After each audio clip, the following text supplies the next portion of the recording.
Welcome back to the show. It is your girl Sarah right here on Relax Radio. Now, welcome to the final hour of the show, and I do have a lot of interesting things that I'll be talking to you about because we're talking about the hottest new books that you should read during this time, because we're stuck in lockdown and all. But before we get into that conversation, I want to quickly remind you that you're here right here on Relax Radio. You're hanging out with me, Sarah, and it is in fact the final hour of my show. But don't worry, because right after my show, we'll have Salah with the social roundup, and she talks about everything related to society, social issues, injustices, everything that is related to society. So make sure you stay tuned for that as well, because she is interesting and she has a lot of interesting content for you for the day as well. So make sure you stay tuned. But before I actually head into the conversation, I want to quickly remind you that you can be a part of the show. All you have to do is just text me on 07852473473, or even if you go follow us on our socials, which is Facebook, Instagram, Twitter, and TikTok, you can actually be updated and you can be a part of our show as well. So when you go follow our socials, you can be updated, you can be informed, you will be knowing everything that is happening right here on Relax Radio, because we always want to make sure we prioritize you. So make sure you stay tuned for that, and make sure you go follow us on our socials as well. And while you're at it, make sure to download our app as well. So you can definitely be a part of the conversation. You can tune into the conversation at any time you want, and you can listen to all the different things we're talking about. So make sure you stay tuned and make sure you download that app, because it's definitely going to help you to find conversation, to find great, interesting content, to even impress, your colleagues or your friends or your family with your own thoughts about everything that is happening right here in the United Kingdom, but also all around the world as well.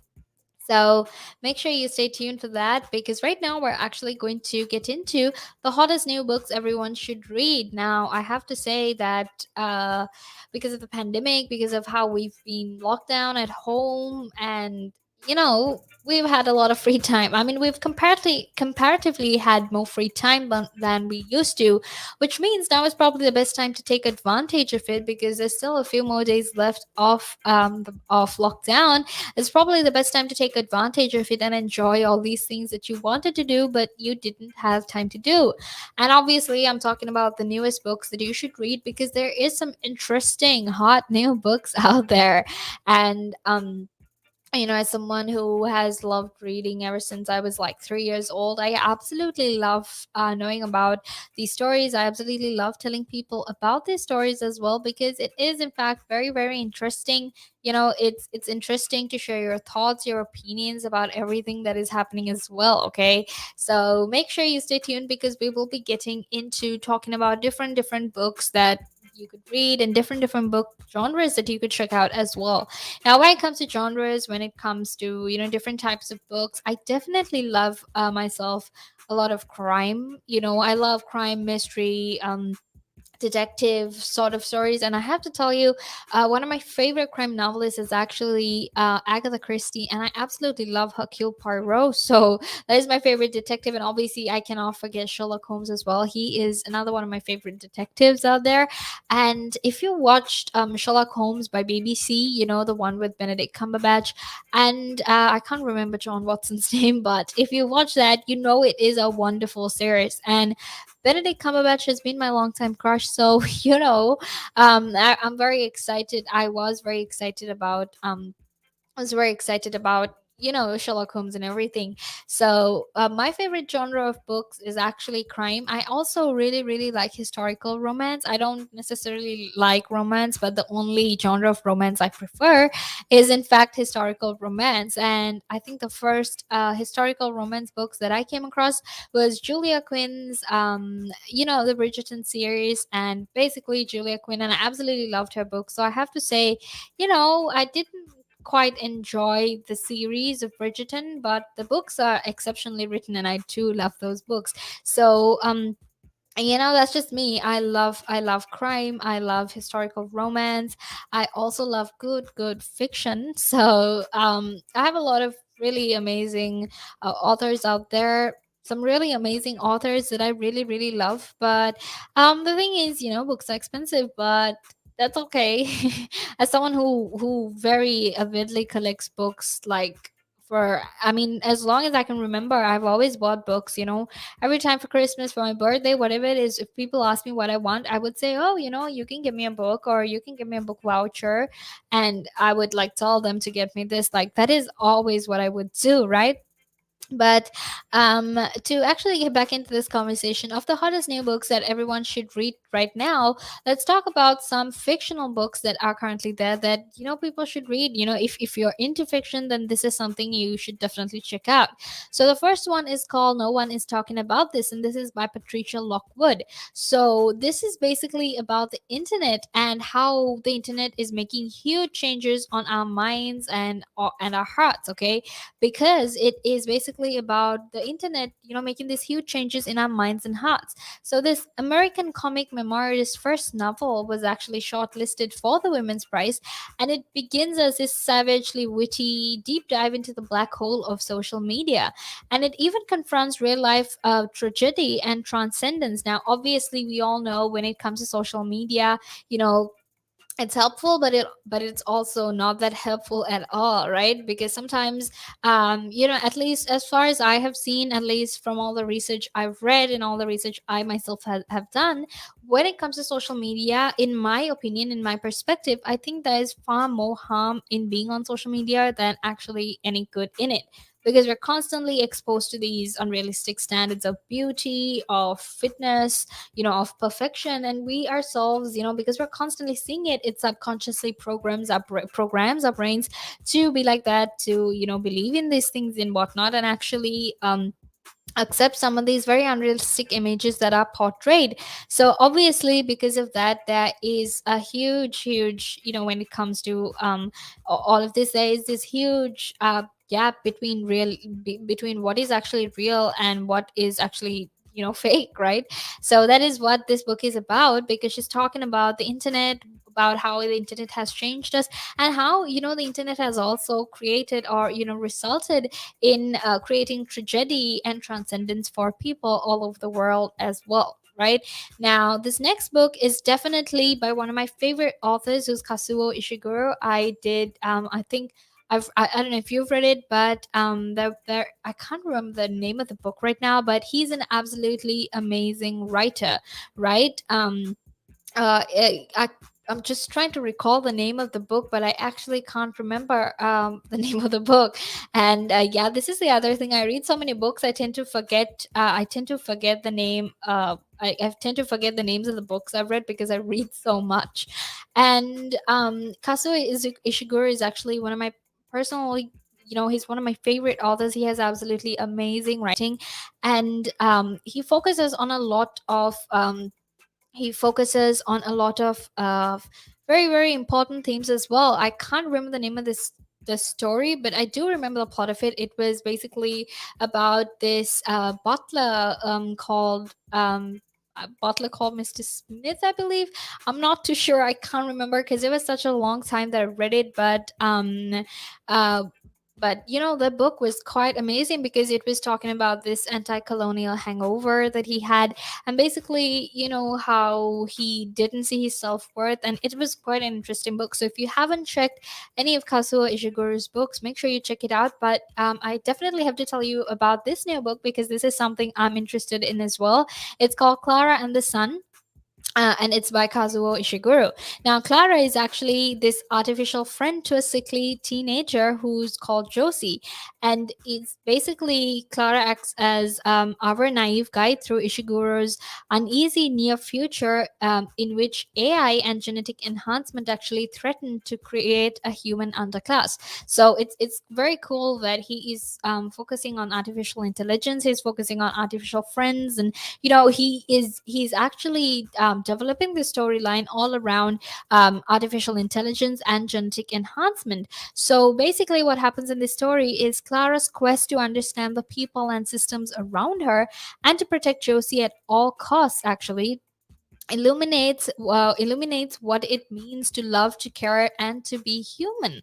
And this is a storyline we've seen in a lot of we've seen in a lot of stories, movies, books, whatever it is, where there is this artificially intelligent unit, and they come, they interact with humans, and then they try to understand what it means to be human, to care, to love, to do all those human things. So that's very interesting. I'm very excited about that. I can't wait to get myself a hands on that copy. On the copy of Clara and the Sun by Kazuo Ishiguro, because obviously, like I said, he's one of my favorite authors as well. Now let's get on to another book. It's called Luster by Raven Leilani, and it's actually basically how it's basically about the life of a black woman. So now it's important to remember that this Dylan Thomas Prize winner actually introduces a brilliant new voice, where Eddie is a young black woman in New York who starts a relationship with an older white man and gets complicatedly close to his wife and adopted black daughter. So that is obviously something that deals with a lot of social issues as well. I mean, fictional obviously, but it definitely focuses on all these social issues that exist when it comes to class, when it comes to your position, when it comes to the job that you hold, and what it means to actually be a person of color in the United States of America, especially in New York, right? Now the sentences actually crackle in a virtuosic skewering of race, precarious modern living, and the generation gap. So all of those things are part of that book, and I think it's amazing how. I personally find it very fascinating how you can just take a few characters, you can create this whole storyline that underlines so many different social issues that will make you aware of different things that are happening in the world. And I think, I mean, it's pretty obvious as well that Luster by Raven Leilani is just that, okay? So interesting read, interesting topic, interesting social issues. And another book that you should definitely read is The Other Black Girl by Zakia Dalila Harris. Now make sure you stay tuned, because I will tell you about the story, I will tell you about everything else related to that as well after this small break. But until then, make sure you stay tuned. But right now we're going to head into a small break. Now, there's a lot of conversation around who pays more taxes, if it is the rich or if it is the poor, right? But when you are basically going out and during a day, you go to a restaurant, you have to pay taxes there. If you buy a car, you have to pay taxes there. So why is it even a conversation that the rich pay less taxes or the poor pay more taxes? Why is it a conversation like that? Because it's true, the rich generally pay less tax.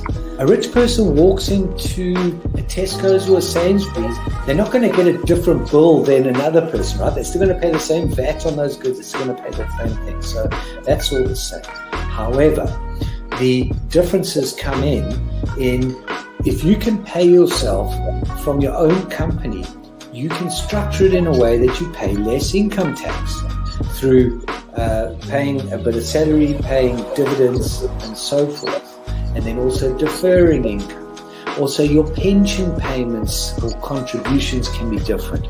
So that increases your tax sort of gap, if you want to use it that way. Where a PAYE person just gets paid salary and bonus. And now those are the most highly taxed sources of income in the UK, definitely, in the UK. We've seen it, right? If an owner of a large public traded company does something wrong, irrelevant of what that company does or how valuable that company is, the stock generally falls into a pool of nothing, right? Because in a public company where the stock is traded openly on the stock exchange, the value of that stock is driven by supply and demand, it's driven by emotion, it's driven by news, it's driven by quite a lot of variables over and above the actual accounting or total net worth of that company. I mean, we've seen it, right? If an owner of a large public traded company does something wrong, irrelevant of what that company does or how valuable that company is, the stock generally falls into a pool of nothing. Right? And the company may still have value. It may still be doing quite a good thing. Again. But now, if you say to a child, if I went up to a child and said, you've had one to forget, God, there'd be an inquest.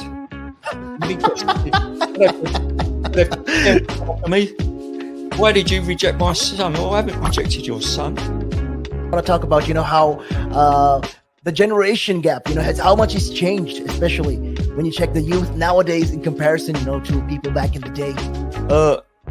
I'd say when I was younger, it was more disciplined. Not now. In comparison to now. Not at all. Not now. The way things are nowadays, the younger generation, you seem that they can't accept the word no. If that makes sense. They can't accept rejection, essentially, is all you're trying to say. Yeah, they can't accept the word no. So if you how did I do? Or you didn't do very well, and they get upset. And when I was a youngster, my father used to say to me, because I used to be sport mad when I was very young. Well, I'm sport mad, but like participating in different sports. And if I had a bad game, for example, he might say to me, you had one to forget. That's it. That sounds like a smart guy. I mean, yeah, that's the real fact of the matter, yeah. He'd say to me, you had one to forget. Get over it. And that was it. So I dust myself down and do it again. But now, if you say to a child, if I went up to a child and said, you've had one to forget, God, there'd be an inquest.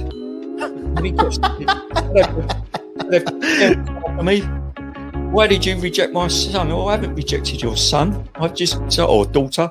I've just told them that they need to buck their ideas up. That's the truth right there. I mean, if you think about it, if you check the generations, like right now in the US as well, I've seen a lot of these things as well. In the UK, you get medals for participation. But what's the point? What are you trying to? Yeah, what's the point? Either you win or you lose. People are so afraid to put that whole notion of losing. When it comes to right now, the generation gap is just crazy. How much a lot has changed. Social media has taken control of our lives, and we don't even realize it anymore. We're crippled because of it. That's absolutely right, Nick. Because, as you said, nowadays it seems that you get rewarded for failure. For the life of me, Nick, I can't get my head around that. Perhaps I'm just getting old and morbid. I don't know. I just can't get my head around how you could be rewarded for failure.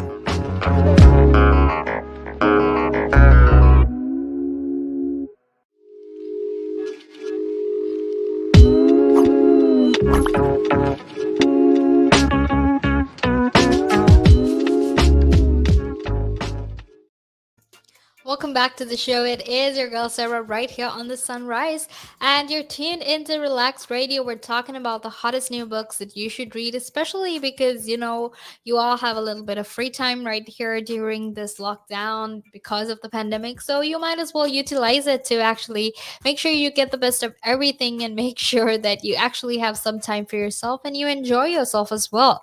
So if you're just tuning in, welcome to the show. Really excited to be here because I do have a lot of interesting reads that I will be sharing with you. But before I get into that, I want to quickly remind you that you can follow us on our socials, which is Facebook, Instagram, Twitter, and TikTok. And that way you can always be updated and informed about everything that is happening all around the world, but also right here in the United Kingdom as well. Okay, so make sure you do that and make sure that you download our app as well, which is available on both the Apple App Store and the Google Play Store.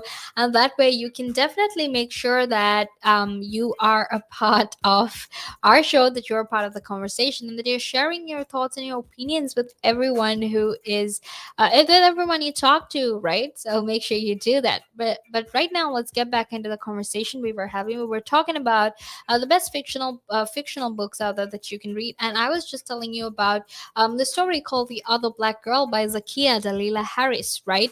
Now, it's basically the story where Get Out meets The Devil Wears Prada, and in this buzzy up to the minute debut, 20-something Nala is actually pleased to no longer be the only black employer in her New York publishing company.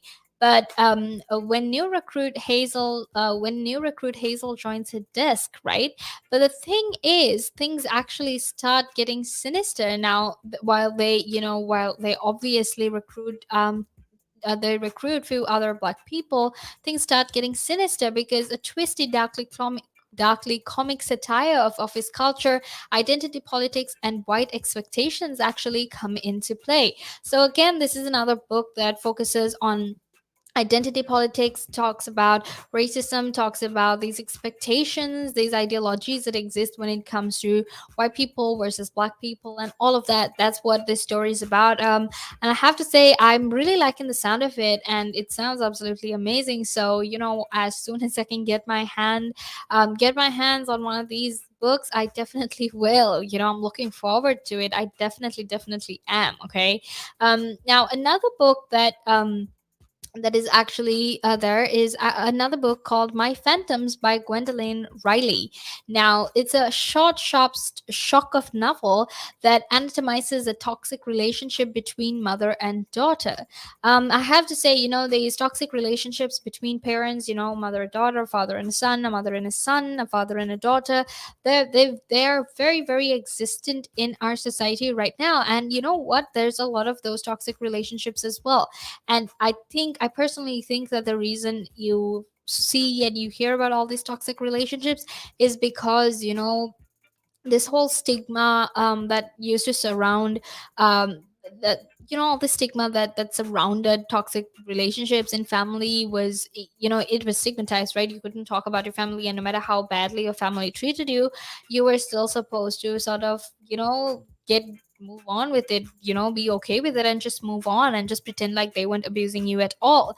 But obviously things have changed a lot right now. That narrative has changed a lot right now. So, you know and the narrative now is, if you have abusive parents, if you have a toxic family, if you have a toxic, if you have toxic parents, then you can just leave them. You don't have to deal with the abuse they throw at you, and all the taunting and hurtful things that they do to you, that you can actually just leave. So obviously it's important that she's talking about a toxic relationship between a mother and daughter.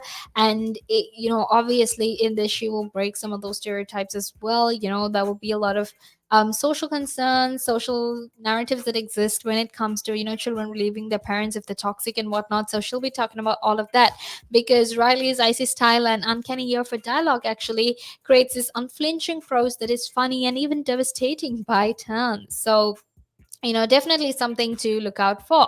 Now, another fictional book is something called Daughters of Night by Laura Shepard Robinson.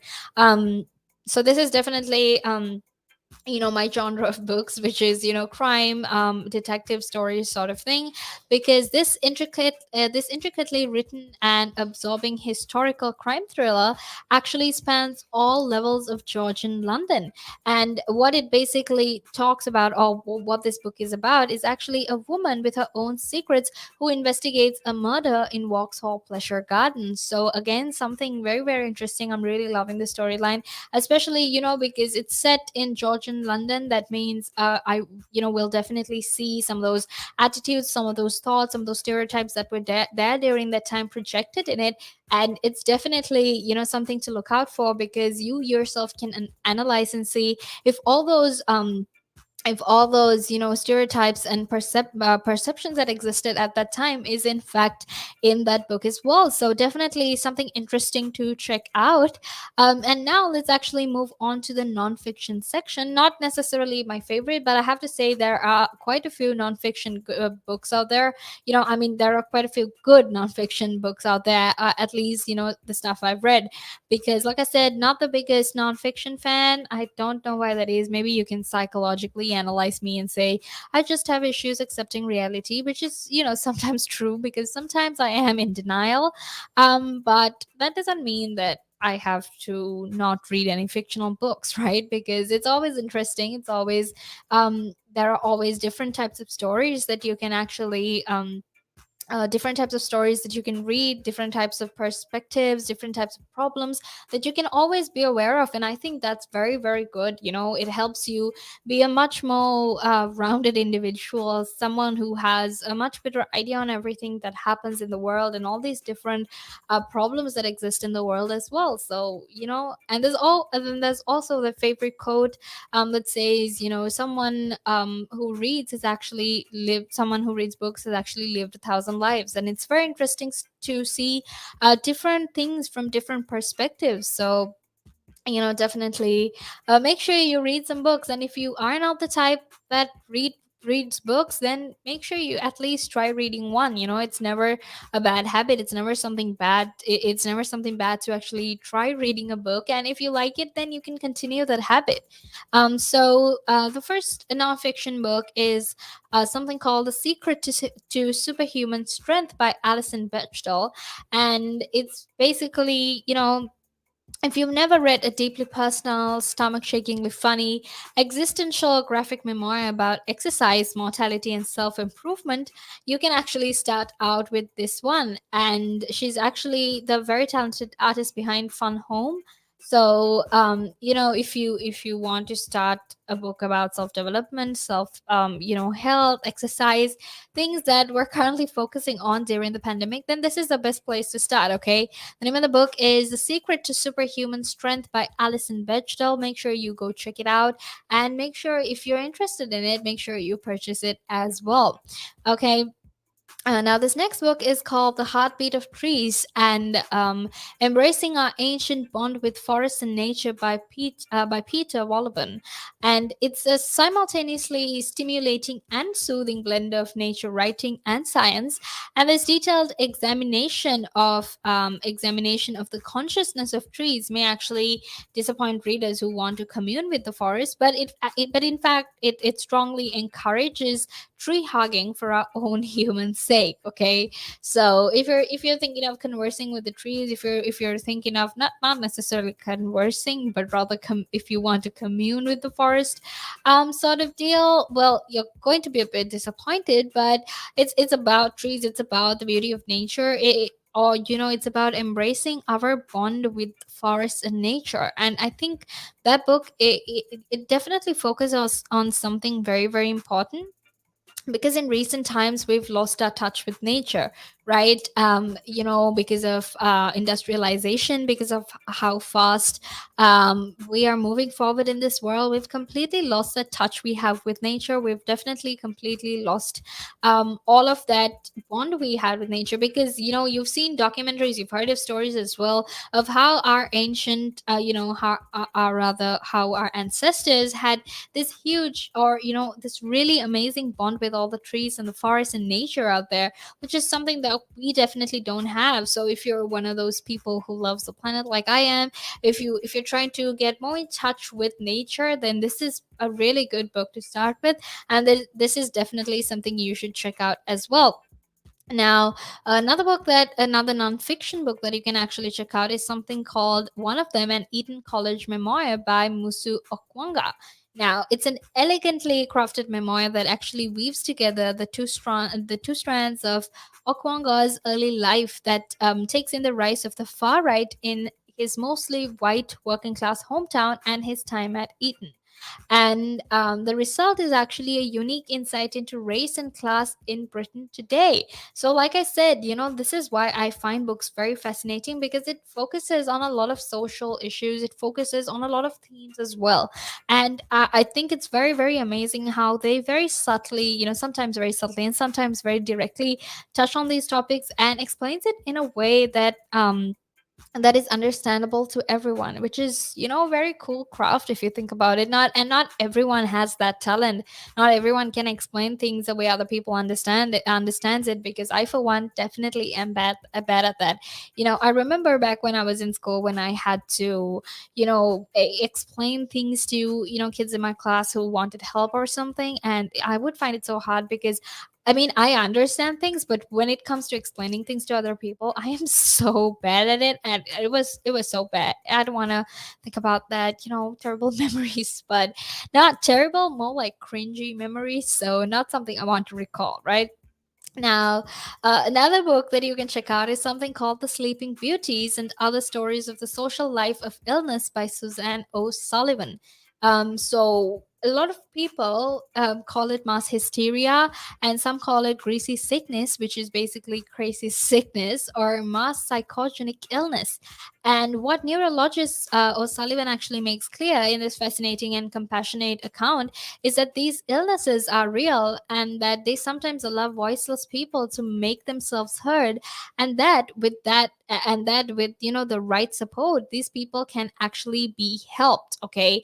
And I think that's very, very important because we live in this, even though mental health used to be such a big taboo back then, right now, there's a lot of focus, there is a lot of work that is going into breaking all those negative narratives and perceptions behind, or about mental health, right? And even though we're still working towards that problem hasn't completely been solved. So obviously it's very, very important that we talk about that she talks about this in her book, and she also talks about how you can help these people and you can make sure that they get better with the right support and help. So make sure you stay tuned because I'll be back after a small break to actually talk to you about the rest of the books. But until then, make sure you stay tuned.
Welcome back to the show. It is your girl Sarah right here on Relaks Radio.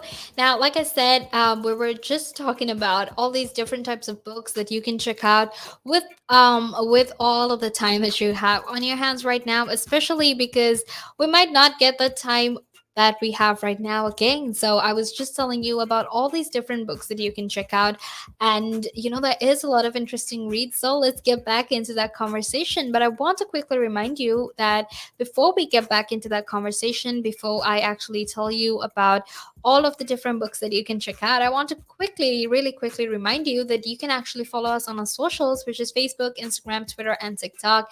And that way you can stay connected. You can always be informed and updated about everything that is happening right here on Relaks Radio, right here in the United Kingdom, but also about everything that happens around the rest of the world too. So it's probably the best way to stay informed, to keep yourself updated on everything that's happening around as well, because we're living in this time period where we need to make sure that we know about everything that's happening, because like I said, there's a lot of misinformation, there's a lot of fake news spreading as well. So make sure you stay tuned to Relax Radio, because we give you the best of everything, and we also make sure it is very, very accurate. So make sure you stay tuned. But also, want to quickly remind you that you can download our app, which is available on both the Apple App Store and the Google Play Store. So you can listen into our conversation from either your iOS device or your Android device, anywhere in the world, any time of the day. Okay, so make sure you get that, because it's definitely going to help you be a part of these conversations. So make sure you do that, because it's definitely going to help you as well. But let's get back into all these books we were talking about, because we were just talking about this book about mental illnesses, and how these people can actually be helped with the correct support and guidance. Now, the next nonfiction book that I have for you is actually something called All the Young Men: A Memoir of Love, AIDS, and Chosen Family in the American South by Ruth Coker Burks, right?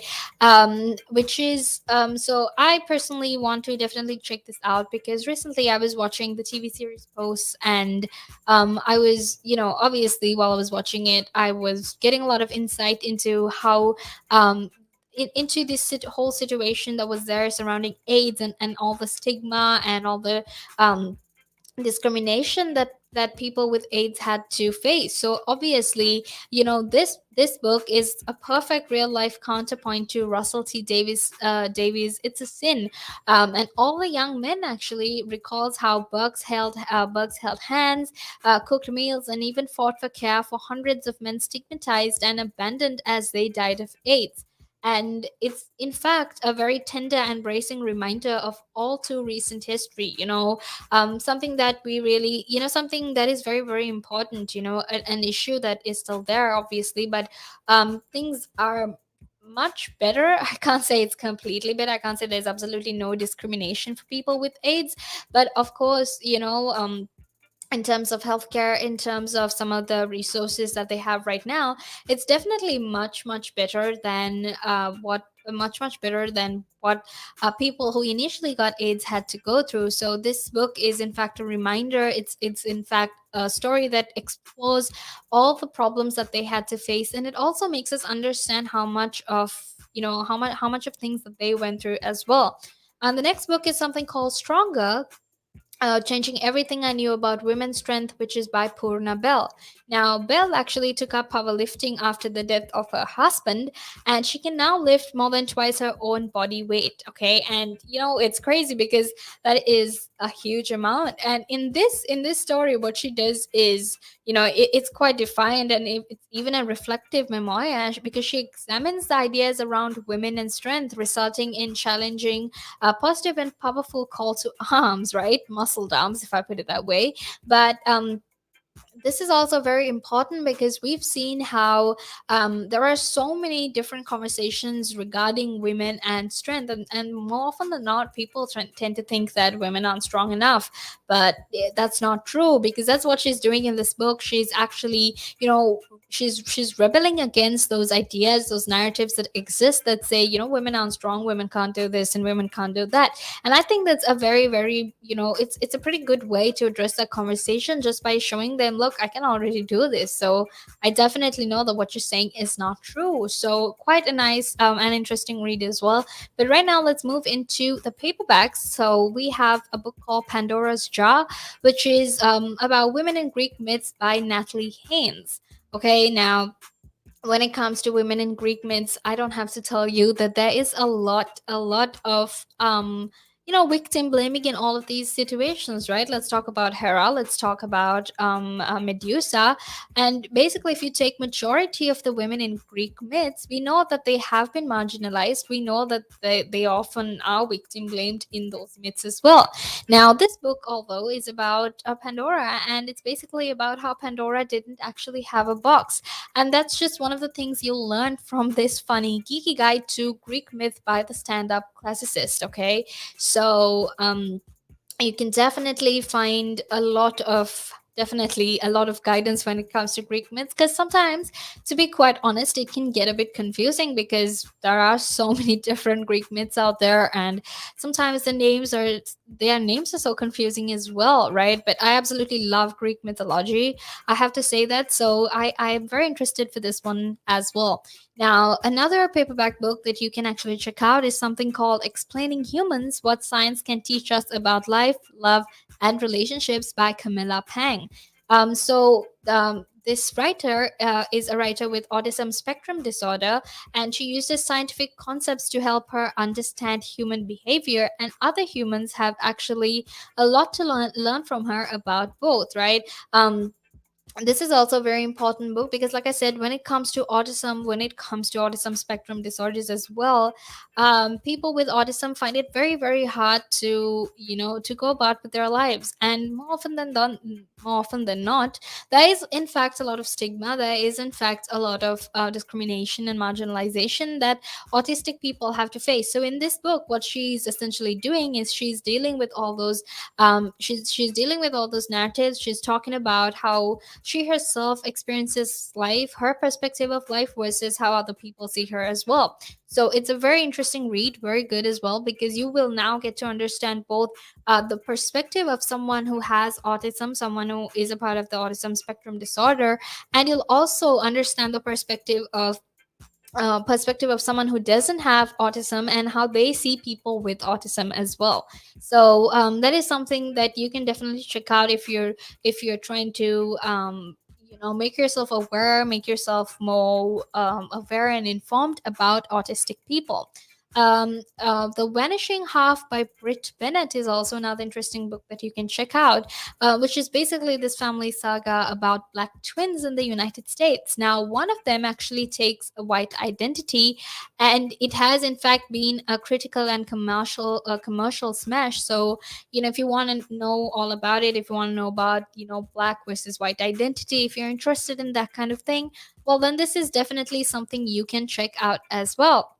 Now, Summer by Ali Smith is a triumphant conclusion to Smith's seasonal quartet that explores the biggest themes: war, love, family, climate, art, with wit and heart. Okay.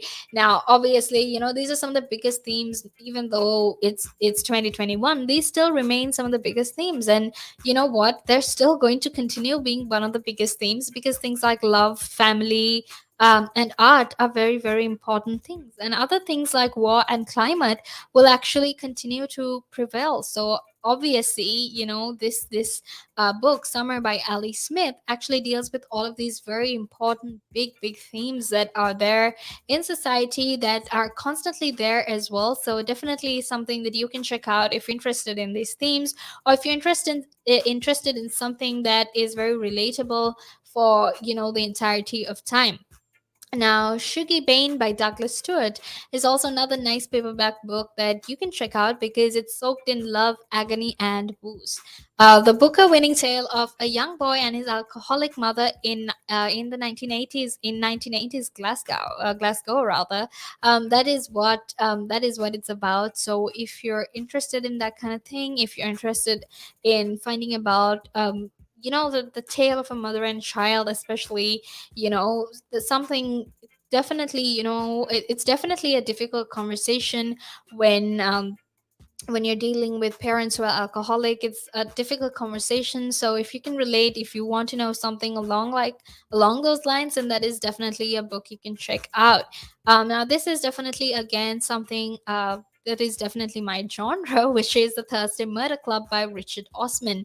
Now, the pointless host all-conquering crime debut is a cozy caper in an upmarket retirement village. Okay, we all know how murder happens. I mean, how murder goes down there. So definitely something that I'm very excited for as well.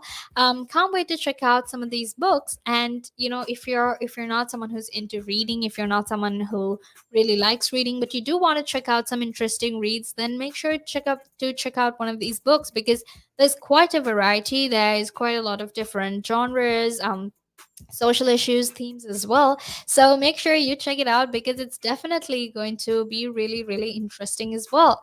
And make sure you utilize all the free time you have, at least until the pandemic ends, or lockdown is lifted. Definitely not until the pandemic ends, but definitely until lockdown is lifted. So make sure you check out those and let me know what you think about them too. Okay, but right now I'm gonna head out of here and make way for Sala with the social roundup, and she'll be here to discuss all social issues that are important in today's day, in today's society. So make sure you stay tuned. But I will be back tomorrow, and until then, I hope you have a really, really good day.